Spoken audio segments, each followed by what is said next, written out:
오늘 말씀의 제목은 기쁘다 구주 오셨네. 아마 이상 더 기쁜 일이 있을까요? 수년 전에 보스턴에서 조금 떨어졌는데 섬머빌이라고 하는 조그마한 도시가 있었습니다. 근데 이 도시에서 이 크리스마스 성탄절을 기념하기 위해서 그 시청 앞과 그리고 그 광장에다가 2000년 전에 예수님 오셨던 그 모습들을 재현한다고 여러 가지 만들어서 세웠습니다. 아주 허술한 마구간, 구유, 그리고 또한 마리아, 그리고 마리아 품에 안겨 있는 예수님, 그리고 또한 거기 양들 치고 있는 목자들, 그리고 또한 선물 가져오는 동방 박사들, 이렇게 아주 해놔놓고, 그리고 성탄절이 이제는 될 때는 전체적으로 굉장히 크게 셀러브레이션 하려고 그렇게 준비를 했습니다. 그런데 그것을 만들어 놓고 얼마 있지 않아서 마리아 품에 있는 예수님을 도난당해 버렸어요. 실제로 있었던 일입니다. 그래서 신문과 방송에 계속적으로 죄를 묻지 않을 테니까 제자리 갖다 놔달라고, 성탄절 있기 전에 제자리 제발 갖다 놔달라고 계속적으로 광고가 나오고 신문이 났습니다. 근데 다행히 이 장난치려고 했던 사람이 크리스마스 이브 때에 아기를 실제로 가져와서 마리아 품에 두고 갔습니다. 예수님 없는 크리스마스는 아무 미닝이 없는 거예요. 아무리 옆에 좋은 것이 다 준비돼 하더라도 예수님 없으면 아무것도 아닌 것이에요. 아멘. 기독교 단체인 퓨 리서치나 그 서베이를 했는데 미국의 90%가 크리스마스를 기념하고 있답니다. 현재도. 그리고 크리스찬 중에 95%가 기념하고 있대요. 그리고 비기독교인들도 80%가 크리스마스를 기념한대요. 그런데 이들이 기념하는 것은 뭔지 모르고 하고 있대요. 대부분이 그것을 문화적인 휴일로 간주하고 있답니다. 그래서 사람들이 크리스마스가 되면은 크리스마스 장식하는 것, 그리고 빵을 굽고 명절 음식 먹고 선물 주고받는 기념일로 인식하는 것이에요. 인식하고 있습니다. 그 이유가 거기에 나와 있는 게 뭐냐면은 미국 사람들의 많은 사람들이 크리스마스에 이 크리스마스를 지내야 되는 실제적인 성경에 나오는 디테일을 모르고 있다, 그렇게 이야기하고 있어요. 우리가 잘 알고 있듯이 크리스마스는 크라이스트와 메스, 미사죠. 그 예수님께 미사, 예배 드리는 것이 합성되는 말입니다. 크리스마스는 뭐냐? 크리스마스는 예수님께 나와 예배 드리는 것이에요. 오늘도 예배 드리는 성도님께 복이 있는 줄을 믿습니다. 아멘. 크리스마스는 예수님 때문에 생긴 것이잖아요. 스웨덴의 신학자 니그레는 세상에는 두 가지 종류의 종교가 있다고 분류합니다. 하나는 인간이 신을 찾아가는 종교, 다른 하나는 신이 인간을 찾아오는 종교.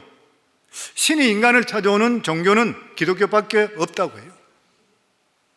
기독교는 노력이나 어떤 고행을 통해서 인간이 신을 찾아가는 것이 아니라 하나님께서 친히 인간의 몸을 입고 우리에게 찾아오신 것. 2000년 전에 하나님께서 인간의 몸을 입고 아기 예수로 베들레헴에 태어나셨습니다. 그러면 도대체 하나님의 아들이 이 세상에 무엇 때문에 오신 것인가요? 첫 번째가 우리 인간의 죄악 때문입니다. 창세기 2장 16절에 17절에 보면 여호와 하나님이 그 사람에게 명하여 이르시되 동산 각종 나무의 열매는 내가 임의로 먹되 선악을 알게 하는 나무의 열매는 먹지 말라. 내가 먹는 날에는 반드시 죽으리라 하시니라. 하나님께서 선악을 아는 나무를 열매를 먹으면 정녕 죽으리라 했는데 그들은 하나님의 말씀을 어기고 선악을 아는 나무를 먹음을 통해서 그들에게 있는 영과 혼과 육 중에 하나님과 교통하는 영이 죽어버렸습니다. 데살로니가전서 5장 23절에 보면 우리 인간의 몸은 영과 혼과 육으로 되어 있다고 그랬습니다. 그런데 아담과 하와가 육은 나중에 나이가 들어서 병들어서 죽게 됐지만 수년 후에 오래 있다가 죽었지만 하나님 말씀을 어기는 그 순간에 하나님 영이 떠나버렸어요. 그래서 인간이 남은 것은 혼과 육밖에 안 남은 짐승과 똑같아져 버렸습니다. 이렇게 하나님께 범죄함을 통해서 영혼의 죽음을 통해 인간 모두 다는 하나님의 저주 아래에 있는 것이요. 그래서 로마서 3장 23절에 모든 사람이 죄를 범하였으며 하나님의 영광에 이르지 못하더니, 그리고 로마서 6장 23절에 죄의 삭은 사망이라 반드시 죽어야 되는 거예요.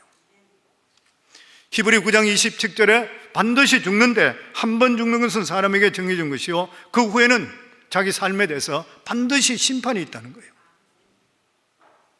우리 인간은 인간을 스스로 구원할 수 없습니다. 왜냐하면 우리는 죄인이기 때문에.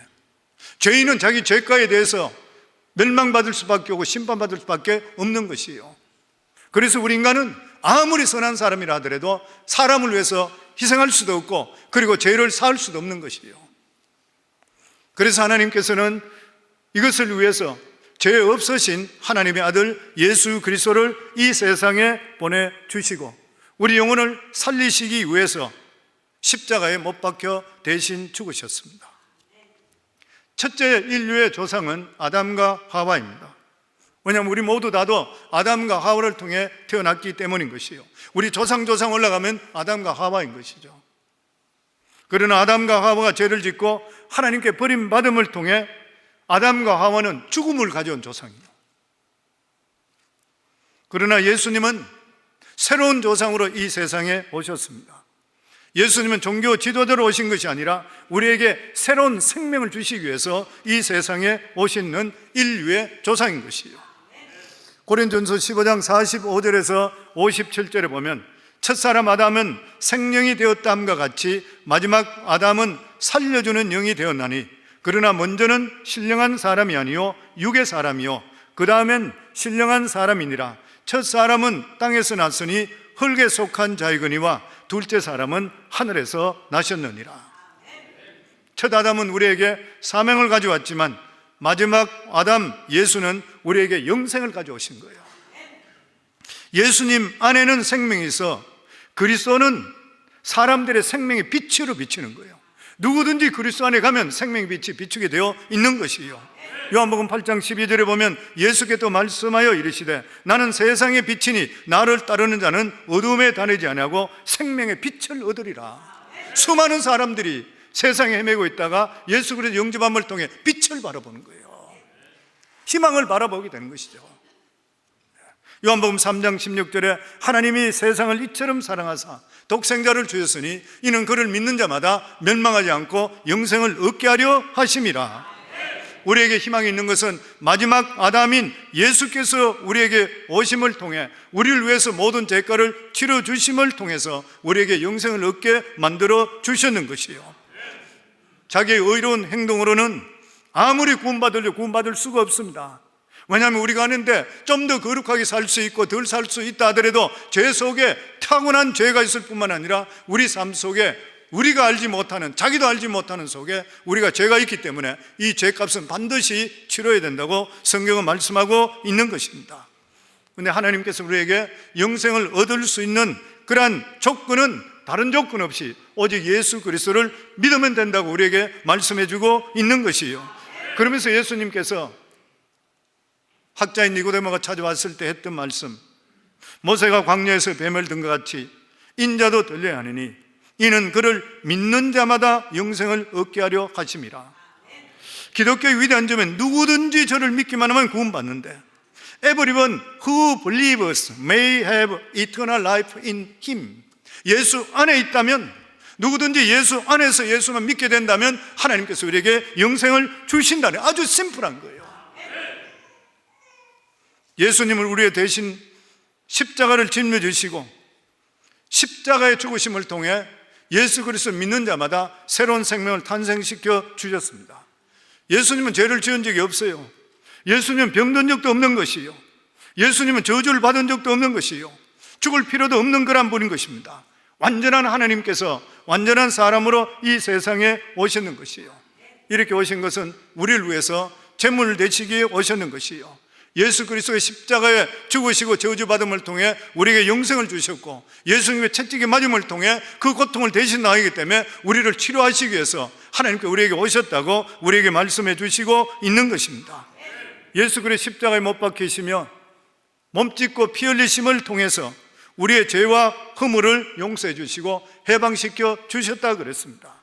에베소서 1장 7절에 보면 우리는 그리스도 안에서 그의 은혜의 풍성함을 따라 그의 피로 말미암아 속량 곧 죄사함을 받았느니라. 그리스도가 십자가에서 몸짓고 피 흘려 그 피값으로 우리를 용서해 주셨는 것이요, 성경에 피 흘림 없이는 죄사함이 없다 그랬습니다. 아담과 하와의 자손인 모든 우리 인류의 조상들은 자기들이 짐승을 잡아서 저 죄값을 대신 치렀습니다. 그래서 우리 구약 성경에 보면은 제사장은 항상 죄 지은 사람 머리와 그리고 짐승의 머리에 손을 같이 얹습니다. 그리고 이 사람의 죄값은, 죄는 사망이니까 짐승을 죽이는 거예요. 그리고 나서 그 피를 뿌렸던 것이에요. 그런데 예수님께서 이 세상에 오셔서 희생제물로 오셔서 우리를 위해서 죽으시고 피 흘려 피 뿌려주셨습니다. 그름을 통해 우리에게 영원한 생명을 허락해 주셨는 것이요, 이스라엘 백성들이 애굽에 430년 동안 종살이 하다가 그들이 마지막으로 빠져나올 때에 죽음의 신이 왔을 때 하나님 말씀을 거역한 자, 장자들은 다 죽인다고 했을 때에 예수 그리스도의 피를 상징하는 어린 양을 잡아서 그 피를 문설주와 문인방에 바른 자들은 살아났다 그랬습니다. 문설주에 피가 있는 집은 죽음의 신이 지나가게 만들었던 것이요, 문설주에 피를 바르지 않았던 애굽의 모든 장자들은 다 죽었던 것이요. 그런데 그 피를 발랐던 사람, 그 피를 보고 나서 그 피 안에 있는 자들은 다 구출해 주었던 것입니다. 오늘날도 예수 그리스도를 바라보고 예수 그리스도의 보혈을 믿으시는 분은 아멘 하시기 바랍니다. 오늘도 이 시간에 내 마음의 문설주에 피를 바르시는 분들은 예수 그리스도의 보혈의 피를 인정받기 때문에 구원받는 것을 믿으시면 아멘 하시기 바랍니다.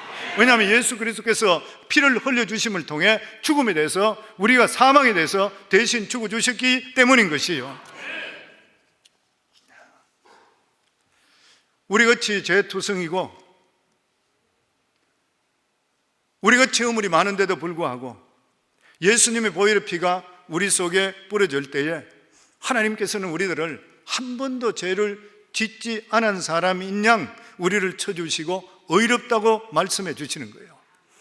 이사야서 1장 18절에 보면은 너희 죄가 주홍 같을지라도 눈같이 희어질 것이요, 시편 103편 12절에 보면 동이 서에서 먼 것 같이 우리 죄과를 우리에서 멀리 옮기셨으며,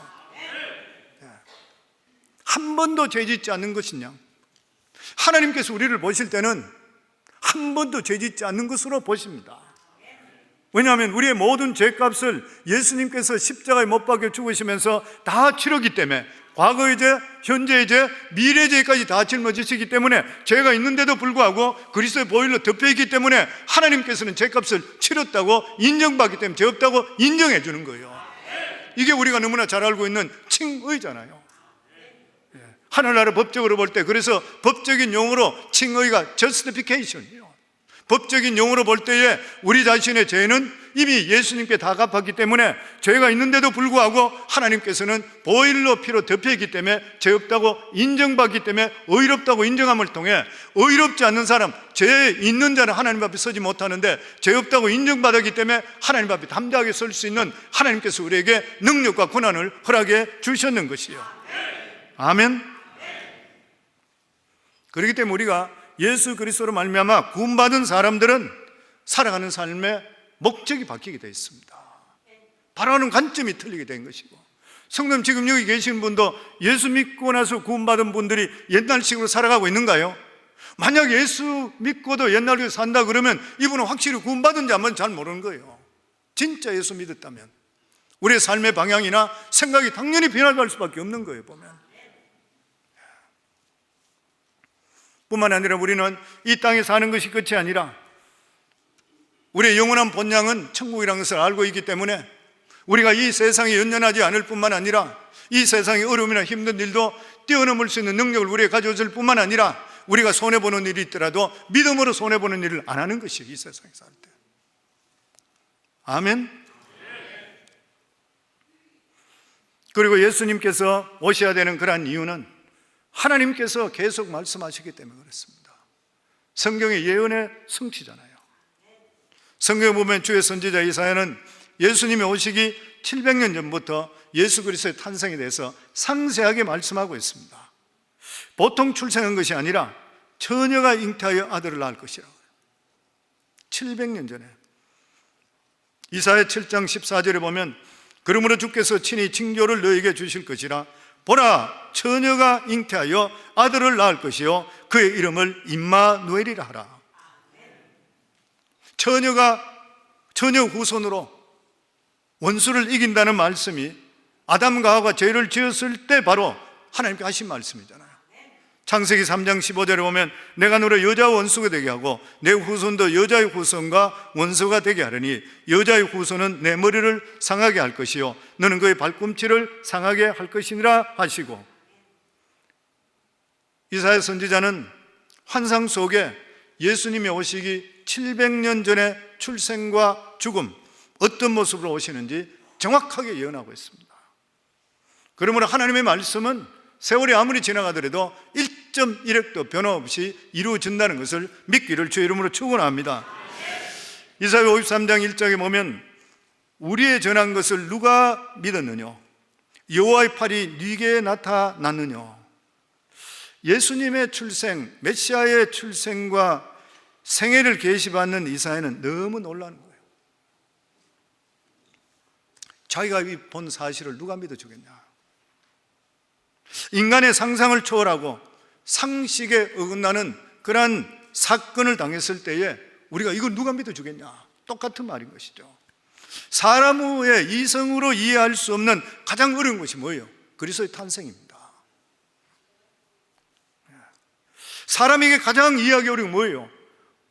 영이신 하나님께서 아들이 있다는 거예요. 그렇잖아요.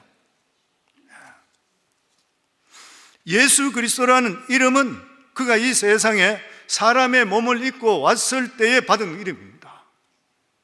누가복음 오늘 1장 31절에 읽은 대로 보라 내가 잉태하여 아들을 낳으리니 그 이름을 예수라 하라. 원래 예수님의 이름은 하나님이시기 때문에 이런 이름이 없어요. 보라 내가 잉태하여 아들을 낳으니 그 이름을 예수라 하라. 천사들이 말이죠. 그럼 저는 이게 100% 믿어지잖아요. 우리 성령 믿어지죠? 네.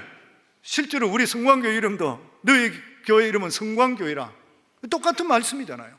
하나님께 오늘도 살아계셔서 필요한데 말씀을 주시게 되어 있는 것이죠. 그러니까 이 세상에 예수님이 오시기 전에 예수 그리스도의 이름을 받은 것입니다. 그런데 예수님은 누구세요? 제2위의 하나님이십니다. 제2위의 하나님이시죠. 하나님이시고 하나님의 아들의 위치에 있는 하나님이시요. 그분이 언제부터 존재했는지 어떻게 존재했는지 아무도 몰라요. 그리스도는 하나님이시기 때문에 영원 전부터 존재하시는 분입니다. 이 세상에 피조물이 없을 때 천사도 존재하지 않고 우주도 존재하지 않을 때 그리스도 예수는 하나님 아버지와 함께 계셨어요. 대부분의 사람들이 신의 존재를 믿지 않는다 하더라도 하나님 한 분 계실 것이라고는 짐작하는 사람이 많습니다. 왜냐하면 이 세계가 질서 있게 돌아가고 있고 누군가가 창조했을 것이라 막연히 짐작하는 거예요. 저도 옛날에 그랬으니까요. 그래서 그들은 하나님이라 부르지 않고 조물주라 그렇게 이야기합니다. 세상을 누가 만들었다. 그런데 하나님의 아들이 있다는 것은 인정 안 하는 것이에요. 어머니가 없는데 어떻게 아들을 낳아서 만들었을까? 의심하는 것이에요. 사실 하나님에게 아들이 있다는 것은 놀라운 비밀입니다. 이건 우리 머리로 절대로 이해할 수 없는 거예요. 성령 받지 않으면 절대로 이해 못 됩니다. 나 같은 사람도 10년 동안 교회 다니더라도 이해가 안 돼. 어떻게 하나님이 아들이 있을 수 있는가? 어떻게 하나님의 아들이 사람으로 올 수 있는가? 이해가 안 되는 거예요. 어떻게 그 하나님의 아들이 이 세상에 오셔서 나를 위해서 대신 내 죄 때문에 죽은 건가? 이해가 안 되는 거예요. 이해가 절대 안 되는 것이에요. 이게 진짜 신비인 거예요. 성도님 믿어지시죠? 이게 진짜 신비요, 신비. 대단한 것이잖아요. 믿으면 아무나 갖지 않는다, 못한다 하듯이 아무나 절대 안 믿어져요. 고린도전서 12장 3절에 보면 또 성령을 아니하고는 누구든지 예수를 주라 할 수 없느니라. 요한복음 15장 26절에 내가 아버지께로부터 너에게 보낼 보혜사 곧 아버지께로 오시는 진리의 성령이 오실 때 그가 나를 증언할 것이요. 요한복음 16장 14절에 그가 내 영광을 나타내니 내 것을 가지고 너에게 알리겠음이라. 우리가 예수 그리스도를 구주로 믿는 분은 내 속에 성령이 계시기 때문인 것이요. 아멘. 그리고 이사야서 53장 2절에 보면 하나님의 아들의 출생과 신분에 대해서 그대로 이야기하고 있습니다.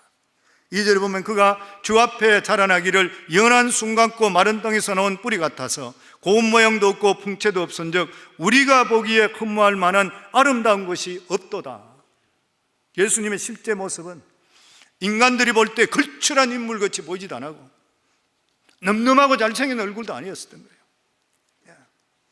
환상 속에서 보게 되니까 예수님이 자라나는 것은 마치 연한 순 같았다. 하나님의 아들, 땅과 이 세상의 모든 것 가운데 지으신 이가 동정녀 마리아 몸에서 어린 아기로 순같이 태어나는 것, 감탄하는 것이에요. 그런데 어떻게 보이냐? 마른 땅에 나오는 줄기 같다. 바짝 말른 나무에서 줄기가 올라오니 거의 힘이 없고 너무나 약하게 보이는 거예요. 예수님이 태어난 그 토양은 마른 땅 같았습니다. 부잣집에 태어나고 그리고 집안이 좋고 권세 있는 자, 학문 있는 자, 제사장 집 이런 데 태어난 것이 아니에요. 멸시받고 천대받는 나사렛 가난한 한 처녀 마리아 몸에서 태어났으니까 태어난 토양이 마른 땅에 나온 줄기 같도다. 외모도 특별하게 고운 것도 풍채도 없도다.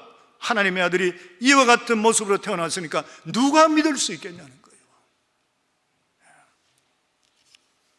그런데 이사야 선지자가 예수님 태어나기 전 700년 전에 예언한 것이 정확하게 사실로 이루어집니다.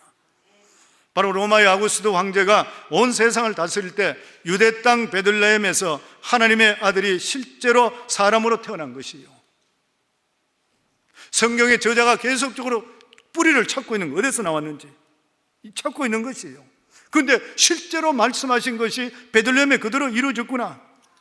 누가복음 2장 1절에 2절에 보면 이때 가이사 아구스도가 영을 내려 천하로 다 호적하라 하였으니 이 호적은 구레뇨가 수리와 총독되었을 때 첫 번 한 것이라. 그리스도가 태어났을 때 로마 황제는 아구스도, 수리아 총독은 구레뇨. 로마 황제 아구스도는 로마가 점령하고 있는 모든 영내에 있는 모든 사람들에게 호적하라. 만약 이 호적 명령이 아니었더라면 요셉은 베들레헴까지 갈 필요가 없는 것입니다. 왜냐하면 요셉도 마리아도 갈릴리에 살았어요. 굳이 만삭된 몸을 가지고 베들레헴까지, 실제적으로 그 거리가 얼마냐면 직선 거리가 100마일이고 돌아간다면 150마일 정도 된대요. 제가 거리를 보니까 워싱턴에서 델라웨어 정도까지 가는 게 112마일이더라고 보니까. 그런데 그 당시에 말도 없이 이 일반 사람들 걸어서 그 먼 길을 간다 그래요. 몸은 맘삭이고 도저히 불가능한 이야기예요. 갈 필요가 없는 것이에요 보면. 그런데 황제의 명령이 너무나 엄했는 것이에요.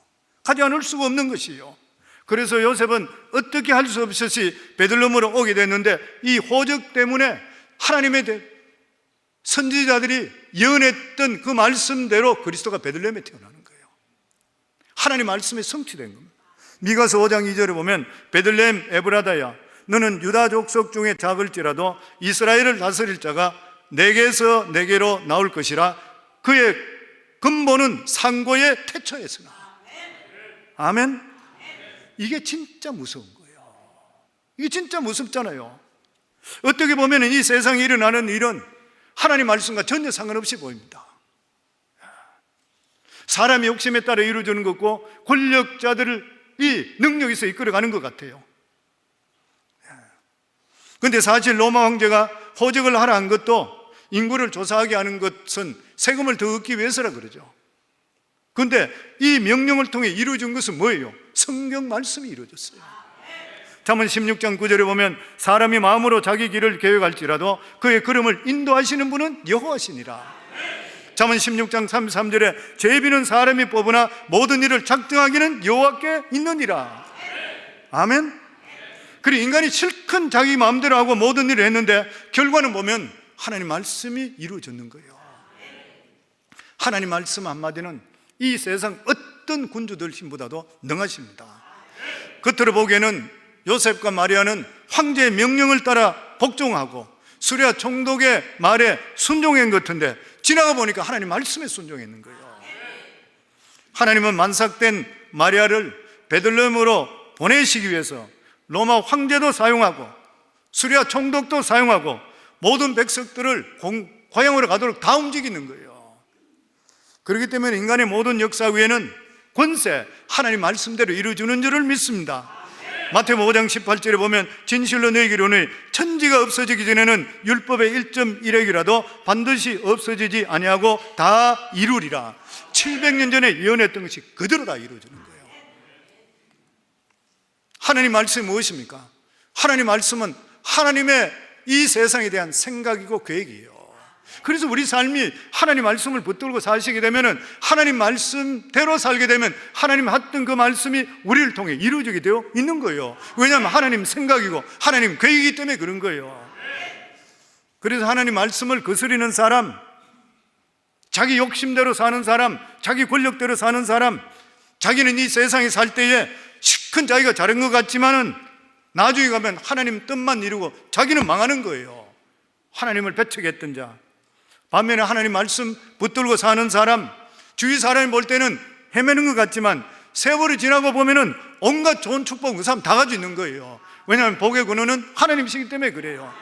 아멘.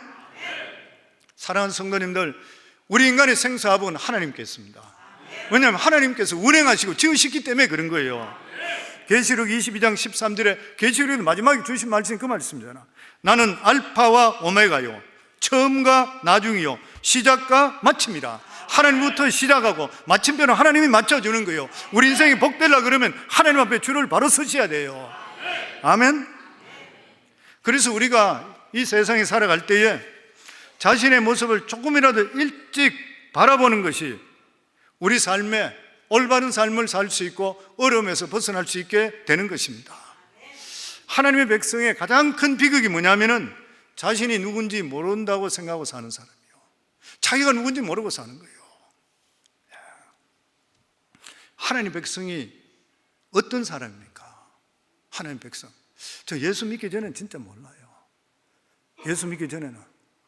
저도 예수 믿기 전에는 그냥 돈 잘 벌고 좋은 차 타고 좋은 집 사고 여행 많이 다니고 뭐 이렇게 하면 그게 좋은 인생이라 그래 생각했어요.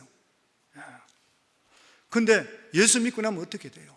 하나님께서 우리와 함께 하시기 때문에 이 세상을 움직일 수 있는 키가 이 세상을 움직이는 주인이 누구예요? 하나님이시잖아요. 그럼 하나님 자녀들은 뭐예요? 역사의 키를 가지고 있습니다.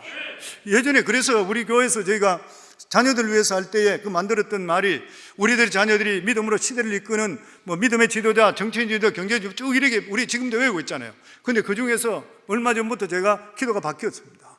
기도가 바뀐 것이 뭐냐면 하나님 시대의 흐름을 바꾸는 사람이 되게 하소서. 한 사람이라도 바로 믿음 안에 바로 들어오고 정말 그 사람이 하나님의 서는 사람이 되면 아무리 시대가 나쁘게 가더라도 한 사람 때문에 바뀔 줄 믿습니다. 아멘.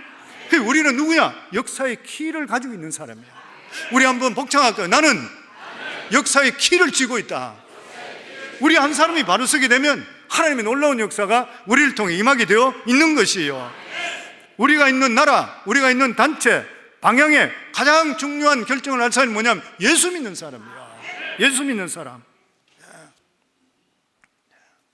그래서 우리 예수 믿는 사람들이 가장 위험한 것이 뭐냐면은 일상생활에 빠져가지고 어디로 가는지 모르고 방향 감각 잃어버리는 것입니다. 하나님 백성은 뭐예요? 시대하고 같이 가는 것이 아니고 하나님 뜻이 아닌 것 같으면 거슬러 갈 수 있어야 돼요. 우리 믿는 사람들은 물이 흘러가는 대로, 세월 가는 대로, 세상 가는 대로 떨어지면 낭떠러지고 같이 떨어지게 되어 있습니다. 사람들이 가는 길은 뻔한 것이요, 어렵게 살다가 먹고 살만하면 하나님께 멀어져요. 자기도 모르는 사이에 낭떠러지로 조금씩 내려가는 것이에요. 근데 이것을 볼 수 있는 사람이 누구냐면 그리스도인들입니다. 그리스도인들이. 그래서 우리가 믿음을 더하게 되면은 주위 사람들을 보면 보이는 것이잖아요. 저 사람이 어디로 가고 있는지 보이잖아요. 우리 자신도 돌아봐야 되겠지만. 그래서 우리 믿음의 사람들은 세상이 아무리 혼탁하다 한다 하더라도, 아무리 불안하다 하더라도 하나님은 오늘도 살아계신 것을 믿는 것이에요. 하나님은 오늘도 살아계시고 모든 일에 합력의 선을 이루어주신다고 믿게 되면 우리는 어떤 일에도 담대해질 수 있는 거예요. 로마서 8장 28절 저희들 같이 읽겠습니다. 우리가 알거니와 하나님을 사랑하는 자, 그 뜻대로 부르심을 입은 자들에게는 모든 것이 합력하여 선을 이루느니라. 아멘. 로마서 8장 32절 같이 읽습니다. 자기 아들을 아끼지 아니하시고 우리 모든 사람을 위하여 내어주시니가 어찌 그 아들과 함께 모든 것을 우리에게 주시지 아니, 모든 것, 좋은 것, 성령 주신대요. 로마서 8장 37절 같이 읽겠습니다.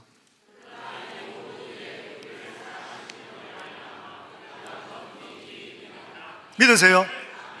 우리는 반드시 승리할 줄을 믿습니다. 아멘. 이것을 알게 됐던 사도 바울의 고백이 그리스도의 인해 3대 생활 강령이잖아요.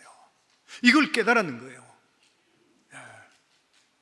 모든 것을 하나님 주관하고 계시구나. 하나님을 사랑하는 자는 반드시 하나님의 선한 뜻이 나타나고 내가 믿음으로 살게 될 때는 반드시 그 일에 대해서 하나님께 책임져 주신다. 아멘. 그러니까 데살로니가전서 5장 16절 18절 저희들 같이 읽겠습니다. 항상 기뻐하라, 쉬지 말고 기도하라, 범사에 감사하라. 이것이 그리스도 예수 안에서 너를 향하신 하나님의 뜻이니라. 아멘. 성도님들, 좋은 일이 앞으로 일어날 것을 믿지 않는 사람이 어떻게 기뻐할 수 있어요? 일이 망하는 길이고 이게 끝난다 그런 것도 어떻게 감사할 수 있어요? 절대 못합니다. 그런데 사도 바울이 지나보니까 하나님께서는 반드시 모든 일에 합력해서 선을 이루어준 걸 자기가 눈으로 보고 체험했는 거예요.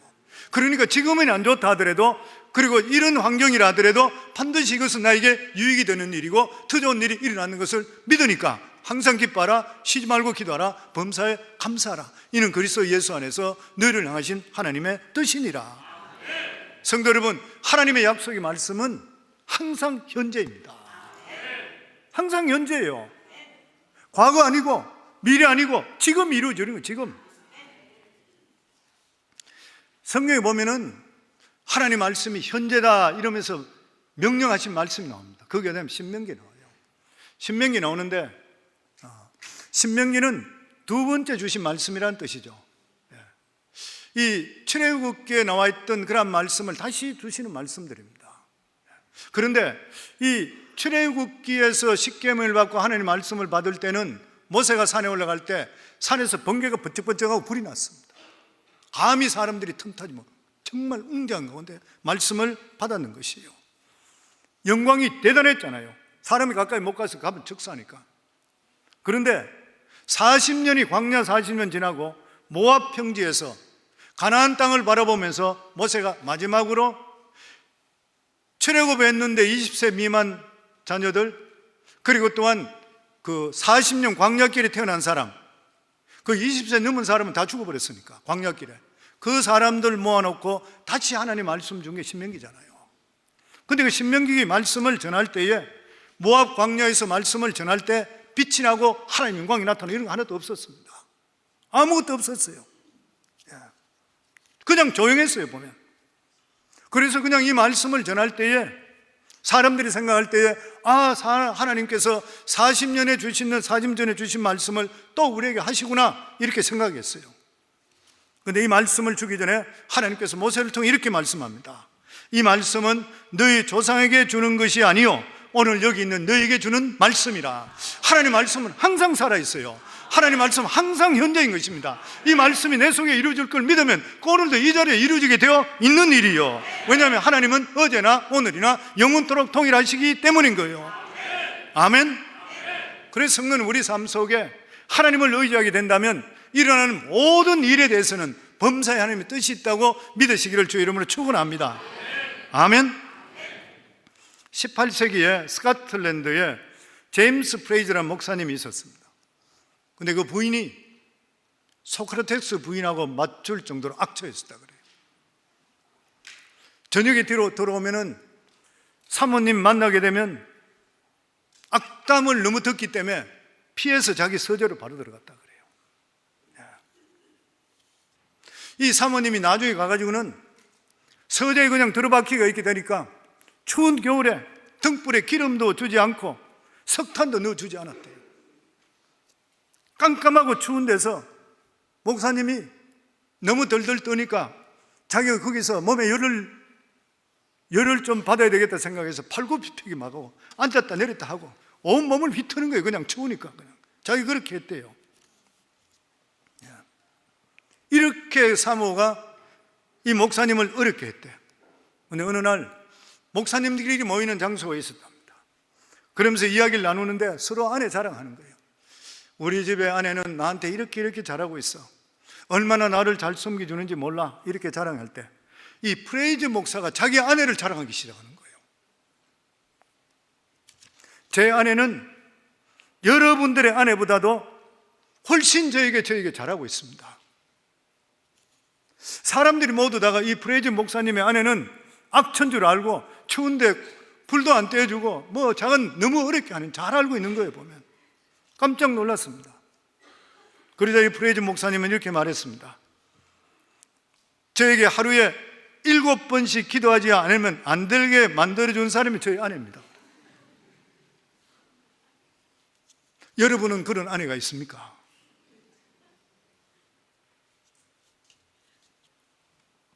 그런 아내가 쉽지 않잖아요. 진짜 이 프레이즈 목사님은 자기 아내를 빈정거리든지 깎아내리는 그런 말이 아니라 진정으로 아내께 감사한다 그랬대요. 자기 아내가 이렇게 했기 때문에 자기 자신의 성격을 추슬러서 여기까지 오게 만들었다 그러더래요. 그렇게 이야기했대요.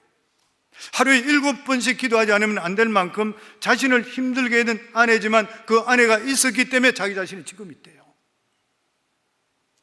하나님께 자기에게 주신 특별한 아내라고 자기는 믿고 감사한다 그랬어요. 이게 믿는 자들의 자세잖아요. 네가 그래 치고 박는 것이 아니라 나를 더욱더 추슬러서 믿음의 삶을 더 살도록 해주는 아내, 돌아보니까 감사한 것이야. 보면 이렇게 생각하면 성도님들, 믿음 안에 살아가는 사람이 불평할 것이 뭐가 있겠습니까? 모든 것들이 하나님께서 우리 삶 속에 유익되게 하기 위해서요. 직장에서 어려운 일 당하더라도, 교회에서 어려운 일 당하더라도, 가정에서 어려운 일 당하더라도 이 일을 통해서 나에게 하시는 일이 있다고 생각하시면 감사할 수 있는 거예요. 아멘. 그래서 우리가 어떤 큰 어려움을 만날 때에 세상적으로 어려움을 보는 것과 믿음의 눈으로 보는 것은 차원이 완전히 다릅니다. 완전히 다른 것이죠. 세상 사람들은 어려움이 닥치면 재수없어 일이 터졌다 그래요. 다시 말하면 내게 이렇게 큰 어려움을 당한 것은 운명의 힘이기 때문에 나는 어쩔 수 할 수가 없다. 일종의 체념이 되고, 체념이 되면 세상의 원망으로 바뀝니다.